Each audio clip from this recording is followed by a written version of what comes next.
o DPWH na umaabot sa daang bilyong piso. Kasunod nito ay ang sinasabi ng ilang testigo na pagkakasangkot sa katiwalian ng ilang mambabatas. Kabilang ang nooy Speaker of the House of Representatives.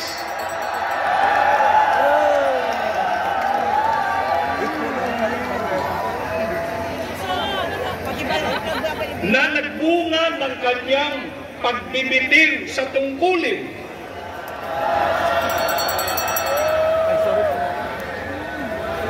ng ilang senador at congressmen sa pamamagitan ng insertions sa national budget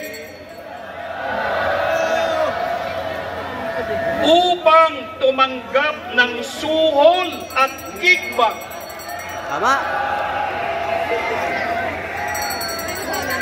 Subalit, mahigit na pong 100 araw ang lumipas ay wala pang sinumang nakakasuhan o napapatawan ng kaukulang parusa.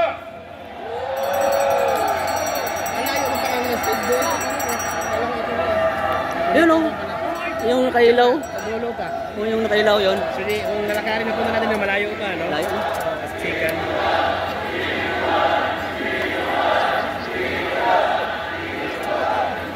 Kapansin-pansin ang tila usad-pagong na proseso Pipila tayo. upang mapanagot ang mga nagnakaw sa kabangbayan.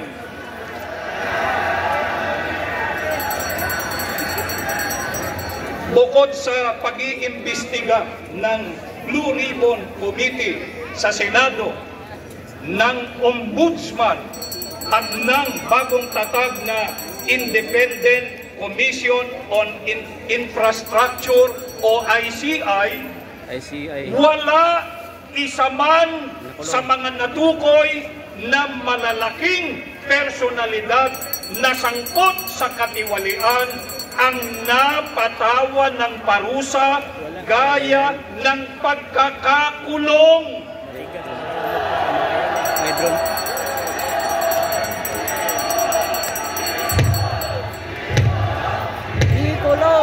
Kulong!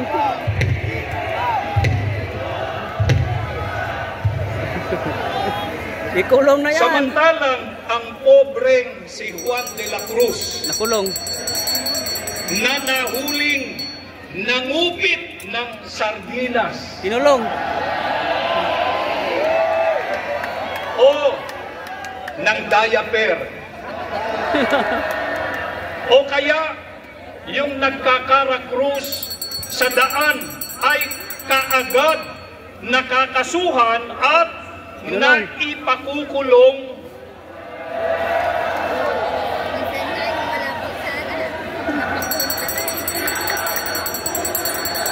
Hostisya!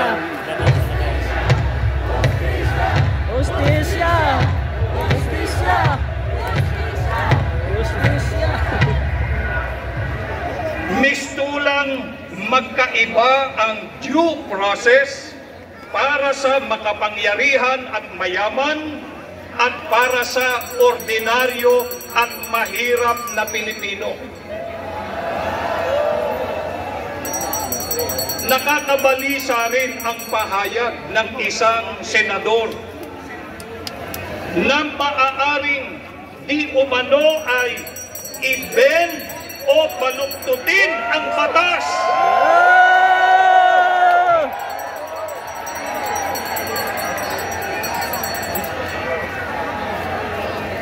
Na kaagad namang sinang-ayunan ng dating kalihim ng Department of Justice at ngayon ay Ombudsman.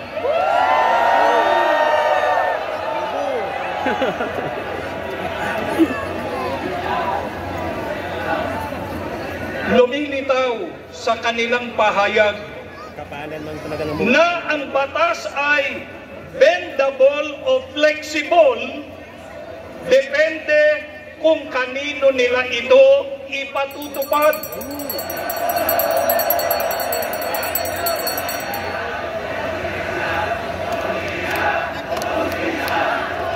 Daming tao doon eh. No? Sa may stage, ah.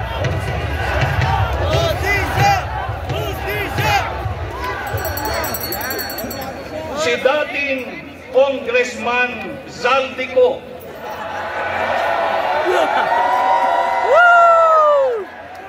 na matalik na kaalyado ng dating House Speaker at ng kasalukuyang gobyerno ay hindi magawang pabalikin ng Pilipinas.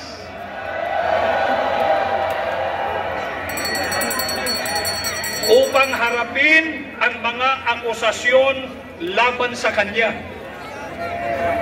At ngayon, na lamang sila gigil na pauwiin siya.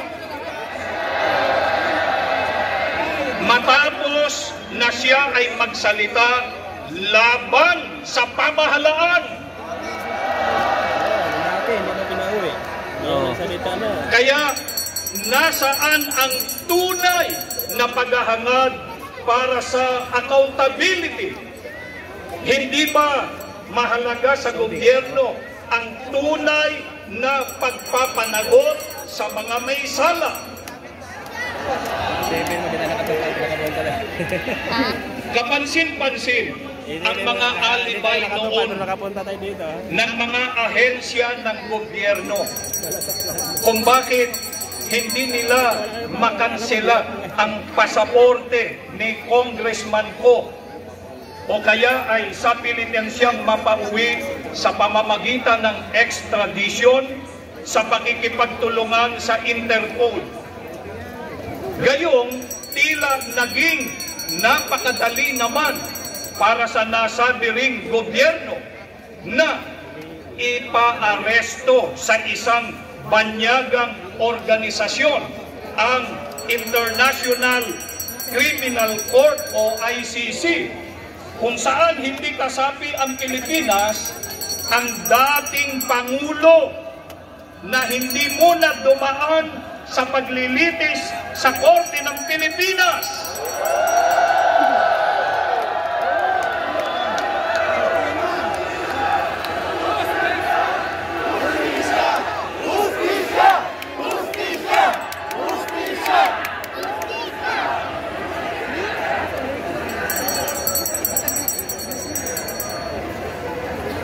Paano na yung paulit-ulit na pahayag ng ating gobyerno noon na walang jurisdiction ang ICC sa Pilipinas? Nahahalata tuloy Yan! na kapag kaalyado o taga-suporta ng gobyerno ay pinoprotektahan. Tama! Kung nasa panig naman ng oposisyon, ay napakabilis ipatupad ang buong puwersa ng batas. Iniisip tuloy ng marami, baka ang policy motto ng kasalukuyang pamahalaan ay may kinikilingan, may pinoprotektahan, serbisyong para sa kaalyado lamang. Tama! Hustisya!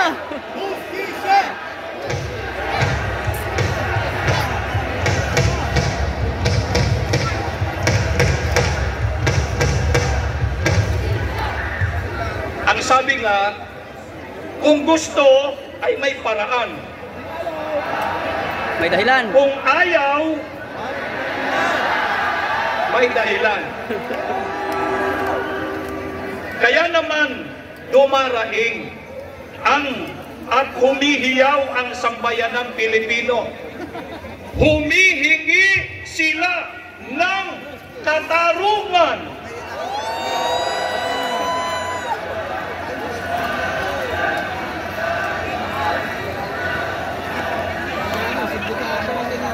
Nais nating panagutin ang mga sangkot sa katiwalian na ang naging kasalanan ay hindi lamang ang pagnanakaw sa kaban ng bayan mula sa buwis ng mga mamamayan, kundi ang kanilang naging kapabayaan ay nagbunga ng pagkakitil ng buhay o pagkamatay ng marami at daan-daang Pilipino.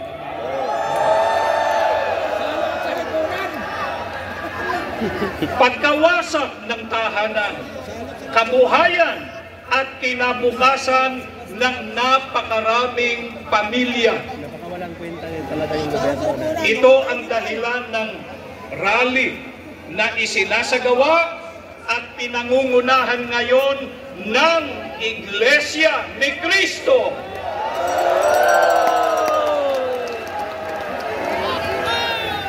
Kasama ang mga kababayan nating katulad ng ating saloobin. Hindi ito pakikialam sa politika, kundi ito ay isang pagpapahayag ng damdamin upang idagdag ang tinig ng Iglesia ni Cristo sa mga panawagan ng marami nating kababayan sa napakalaking katiwaliang ito na kinasasangkutan ng maraming opisyal ng pamahalaan. Subalit, hindi man mapanagot ng batas ng tao ang mga taong kahaman at sakit na nang-api sa mahihirap, sisingilin naman sila ng katarungan ng Diyos pagdating ng tagdang panahon. Okay, umuwi na. Ron. Ganito ang pahayag sa Biblia sa Aklat ng Job, Kapitulo 20, mga talatang 20, 15, 19, 21 hanggang 22 sa saling Bagong Magandang Balita Biblia. Kanyang pagkagahaman ay walang katapusan. Walang nakaliligtas sa kanyang kasakiman. Kayamanang kinangkang niya, kanya ngayong isusuka. Palalabasin nga ng Diyos mula sa kanyang bituka, sapagkat ang mahihirap ay inapi niya. Kinangkam ang mga bahay na itinayo ng iba. Ngunit ang kasaganaan niya ngayoy magwawakas na sa kanyang kasaganaan. Daranas ng kagipitan at siya'y daratnan ng patong-patong na kahirapan.